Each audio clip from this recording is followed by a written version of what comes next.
చూడండి, ఇది జ్యూస్ చేయాలి ఇప్పుడు. ఒక 1 వీక్ నుంచి కంటిన్యూ జ్యూస్ ఇస్తున్నానండి మా ఆయనకి. ఫస్ట్ సొరకాయ జ్యూస్ ఇచ్చినాను, తర్వాత బీట్రూట్ క్యారెట్ జ్యూస్ ఇచ్చినాను, ఇప్పుడు ఆపిల్. నిన్నటి నుంచి ఇది కట్ చేసి ఇంకా జ్యూస్ చేయాలండి. గ్యాస్ట్రిక్ అన్నిటికీ మంచిదండి, చాలా ఫ్రూట్స్ ఎక్కువ తినమని చెప్పినారు. అన్నీ కట్ చేసినాను, ఇవంతా క్లీన్ చేయాలండి. ఇంకా అంత మధ్యలో అంతా క్లీన్ చేస్తాను. అన్నీ కట్ చేసి పెట్టానండి. చూడండి, ఒక స్పూన్ చెక్క వేస్తున్నాను, పాలు వేస్తున్నానండి, ఒక గ్లాసు.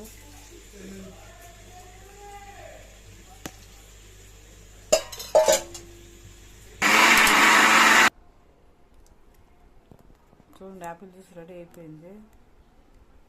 చాలా ఈజీ అండి, రోజు మంచిగా బాగుంటుంది, హెల్తీగా ఉంటుందండి యాపిల్ జ్యూస్. గ్లాస్ పగిలిపోయిందండి,